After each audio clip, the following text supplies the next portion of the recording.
8 1000 साल का विश्राम। आज जिस पृथ्वी पर हम रहते हैं वह मानो अपनी आखिरी सांसें ले रही है। वह कराह रही है जैसे उसके अंतिम दिन आ गए हों। एक के बाद एक जंगलों में भयंकर आग, बाढ़, सूखा, भूकंप, बीमारियां और जलवायु से जुड़ी भयानक आपदाएं आती जा रही हैं। वैज्ञानिक चेतावनी दे रहे हैं कि हमारी पृथ्वी एक गंभीर संकट की ओर बढ़ रही है। पर्यावरण की रक्षा करने वाले लोग भी प्रकृति को बचाने के लिए पुकार रहे हैं, लेकिन क्या ये सब केवल संयोग से हो रहा है? नहीं। बाइबल हमें बताती है कि ये घटनाएं उन चिन्हों की ओर संकेत करती हैं जिनकी भविष्यवाणी परमेश्वर ने बहुत पहले अपने वचन में की थी। परमेश्वर ने एक समय कहा था, भूमि को भी विश्राम देना। आज हम इसी आत्मिक सत्य को समझेंगे कि हमारी पृथ्वी का विनाश किस प्रकार अंत समय के चिन्हों को प्रकट करता है और आने वाला 1000 वर्ष का सहस्राब्दी काल पृथ्वी का महान सप्त किस प्रकार परमेश्वर की अद्भुत उद्धार की योजना की ओर संकेत करता है। अंत में परमेश्वर सब कुछ नया करेगा, एक नया आकाश और नई पृथ्वी। पृथ्वी को भी विश्राम चाहिए। पृथ्वी थक चुकी है। मिट्टी अपनी उपजाऊ शक्ति खो रही है। भूमि मानो कराह रही है। बाइबल हमें बताती है कि जिस प्रकार मनुष्य को विश्राम की आवश्यकता है, उसी प्रकार भूमि को भी विश्राम की आवश्यकता है। आज हम परमेश्वर के उस वचन पर विचार करेंगे जिसमें इस पृथ्वी के लिए 1000 वर्ष के विश्राम की बात दिखाई देती है। हम देखते हैं कि बहुत सी भूमि धीरे धीरे बंजर होती जा रही है। जिस मिट्टी से मनुष्य का जीवन चलता है और जो हमारे भोजन का आधार है, वह आज कई स्थानों पर अपनी प्राकृतिक शक्ति खो रही है। फसलें अच्छी तरह उगाने के लिए मनुष्य को लगातार कीटनाशकों और दूसरे साधनों का उपयोग करना पड़ता है। लेकिन ऐसा क्यों हुआ? पृथ्वी की यह स्थिति क्यों बन गई? इसका उत्तर हमें बाइबल में मिलता है। लय व्यवस्था 25:3 से 5 में परमेश्वर ने भूमि के विषय में एक विशेष नियम दिया। 6 वर्ष तक अपने खेत में बीज बोना और 6 वर्ष तक अपनी दाख की बारी छांटना और उसकी उपज इकट्ठी करना, परंतु 7वां वर्ष भूमि के लिए विश्राम का वर्ष हो, अर्थात यहोवा के लिए सप्त हो। उस वर्ष अपने खेत में बीज न बोना और अपनी दाख की बारी न छांटना। यह वचन हमें स्पष्ट रूप से बताता है कि भूमि को भी विश्राम चाहिए। यह हमारे सृष्टिकर्ता परमेश्वर द्वारा दिया गया भूमि संरक्षण का सिद्धांत था। लेकिन शायद कोई पूछ सकता है, यदि 7वें वर्ष खेती नहीं करेंगे तो लोग क्या खाएंगे? परमेश्वर ने मनुष्य की आवश्यकता को पहले से ही जान लिया था। इसीलिए परमेश्वर ने लेव्य व्यवस्था 25:20 से 21 में कहा, यदि तुम कहो 7वें वर्ष हम क्या खाएंगे, क्योंकि हम न तो बोएंगे और न अपनी उपज इकट्ठी करेंगे, तो मैं 6ठे वर्ष तुम्हारे लिए ऐसी आशीष दूंगा कि वह 3 वर्षों के लिए उपज देगी। कितना अद्भुत है हमारा परमेश्वर!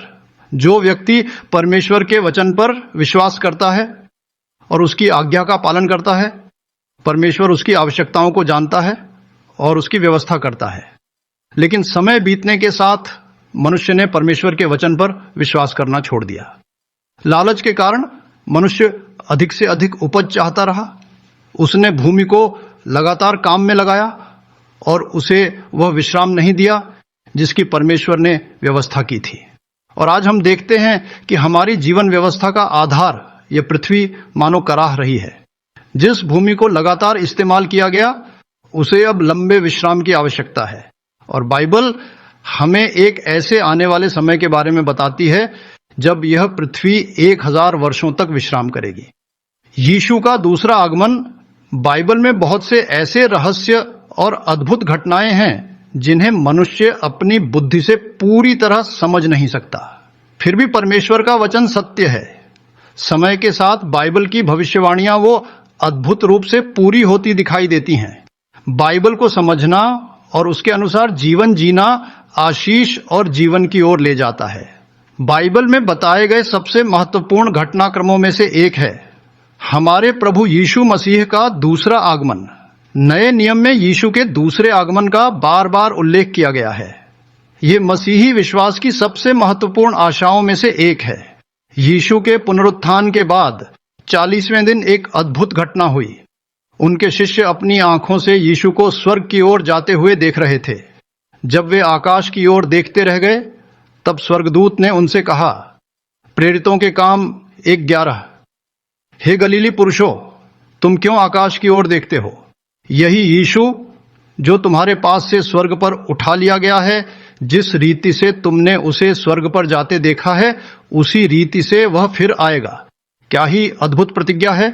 यीशु हमें छोड़कर स्वर्ग गए, लेकिन उन्होंने वादा किया कि वह फिर आएंगे, और जब वह आएंगे तो अपने लोगों को अपने साथ ले जाएंगे। यीशु के आने के समय क्या होगा? जो लोग यीशु के दूसरे आगमन पर विश्वास नहीं करते और परमेश्वर की चेतावनियों को अनदेखा करते हैं, उनके लिए वह दिन बहुत भयानक और चौंकाने वाला होगा। उस दिन ऐसी घटनाएं होंगी जिन्हें मनुष्य ने पहले कभी नहीं देखा होगा। आकाश और पृथ्वी के सामने एक महान घटना प्रकट होगी। बाइबल हमें स्पष्ट रूप से बताती है कि यीशु के दूसरे आगमन के समय क्या होगा। एक थिस्सलुनीकियों 4:16 से 17 में लिखा है, प्रभु स्वयं स्वर्ग से उतरेगा।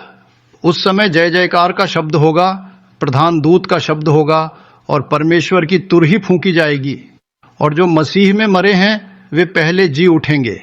तब हम जो जीवित और बचे होंगे उनके साथ बादलों पर उठा लिए जाएंगे कि हवा में प्रभु से मिले, और इस रीति से हम सदा प्रभु के साथ रहेंगे।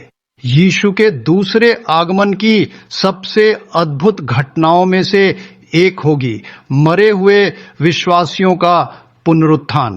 मूल रूप से मनुष्य पृथ्वी का रहने वाला था। परमेश्वर ने मनुष्य को पृथ्वी पर रहने और इसकी देखभाल करने के लिए बनाया था, लेकिन जब यीशु के दूसरे आगमन पर परमेश्वर के लोग स्वर्ग में उठा लिए जाएंगे, तो क्या वे हमेशा स्वर्ग में ही रहेंगे? नहीं। एक समय आएगा जब परमेश्वर के संत फिर से पृथ्वी पर लौटेंगे। लेकिन प्रश्न है, वे पृथ्वी पर कब वापस आएंगे? इसका उत्तर हमें प्रकाशित वाक्य अध्याय 20 में मिलता है। शैतान वही पुराना सांप है जिसने मनुष्य को पाप और विनाश की ओर ले जाने का प्रयास किया है। यीशु के दूसरे आगमन के बाद जब पृथ्वी पर कोई जीवित मनुष्य नहीं बचेगा, तब शैतान इसी उजाड़ पृथ्वी पर 1000 वर्षों के लिए बंधा रहेगा। प्रकाशित वाक्य 20:2 से 3 में लिखा है, उसने उस अजगर को, अर्थात उस पुराने सांप को जो इब्लीस और शैतान है, पकड़कर 1000 वर्ष के लिए बांध दिया और उसे अथाह कुंड में डालकर बंद कर दिया और उस पर मुहर लगा दी, ताकि वह 1000 वर्ष पूरे होने तक जाति जाति के लोगों को फिर न बहकाए। इसके बाद थोड़े समय के लिए उसका छोड़ा जाना अवश्य है। यहां लिखा है इसके बाद। इसका अर्थ है 1000 वर्ष पूरे होने के बाद, 1000 वर्षों तक बंधे रहने के बाद शैतान को थोड़े समय के लिए छोड़ दिया जाएगा। लेकिन उस समय पृथ्वी पर मनुष्य नहीं होंगे। तो फिर प्रश्न उठता है, 1000 वर्ष के बाद पृथ्वी पर ऐसा क्या होगा जिसके कारण शैतान को थोड़े समय के लिए छोड़ा जाएगा? बाइबल इस रहस्य को भी हमारे सामने खोलती है। पुराने नियम के भविष्यद्वक्ता जकरयाह ने दर्शन में एक अद्भुत घटना देखी। उन्होंने भविष्यवाणी की कि यीशु के दूसरे आगमन के समय जो परमेश्वर के लोग स्वर्ग में उठाए गए थे, वे एक दिन फिर पृथ्वी पर लौटेंगे। जकरयाह 14:4 से 5 में लिखा है, उस दिन उसके पांव जैतून के पहाड़ पर टिकेंगे जो यरूशलेम के सामने पूर्व दिशा में है। तब मेरा परमेश्वर यहोवा आएगा और उसके साथ सब पवित्र लोग भी आएंगे। क्या ही अद्भुत दृश्य होगा।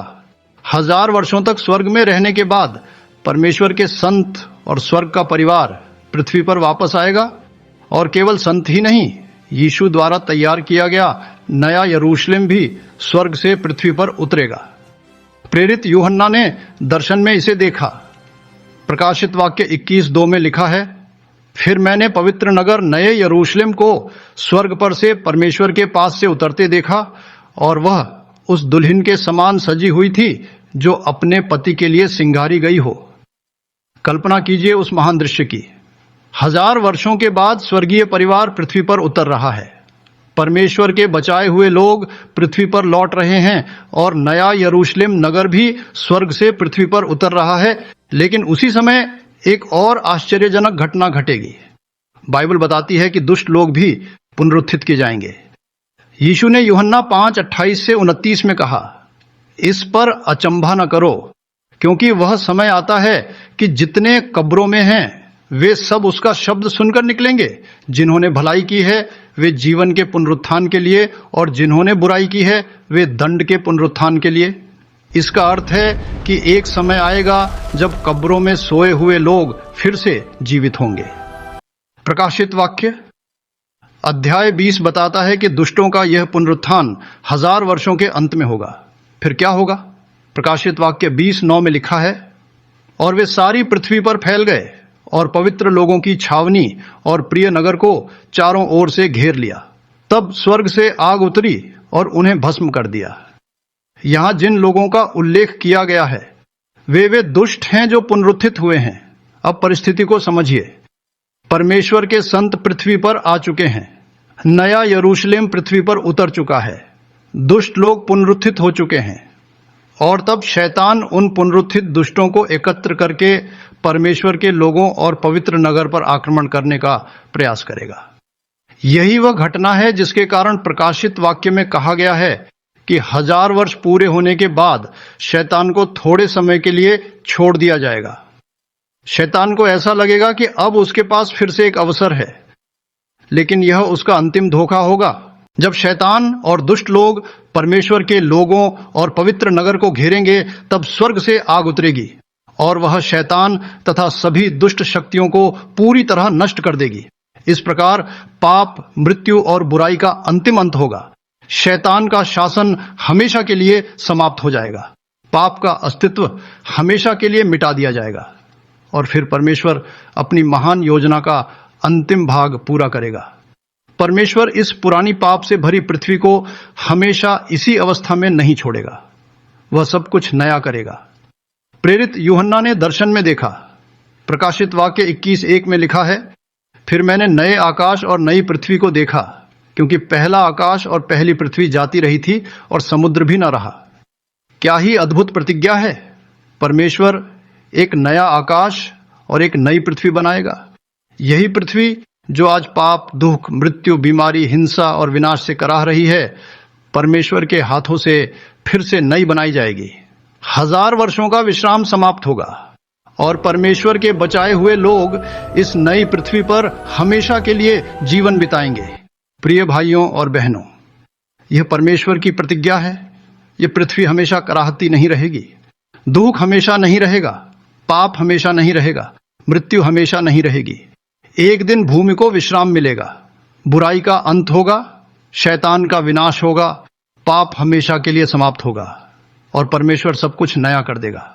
1000 वर्षों का यह विश्राम हमें उस महान दिन की ओर ले जाता है जब हम अपने प्रभु के साथ नए आकाश और नई पृथ्वी पर हमेशा के लिए जीवन बिताएंगे। इसीलिए आइए हम परमेश्वर के वचन को मजबूती से थामे रहें। आज की परेशानियों को देखकर निराश न हो। आज पृथ्वी कराह रही है, लेकिन उसका कराहना हमेशा नहीं रहेगा। आज संसार पाप से भरा है, लेकिन पाप का अंत निश्चित है। आज मृत्यु दिखाई देती है, लेकिन पुनरुत्थान की आशा हमारे सामने है। आइए हम विश्वास के साथ उस महान और महिमामय दिन की प्रतीक्षा करें जब परमेश्वर सब कुछ नया करेगा, और तब हम अपने उद्धारकर्ता यीशु मसीह के साथ हमेशा के लिए रहेंगे। आमीन।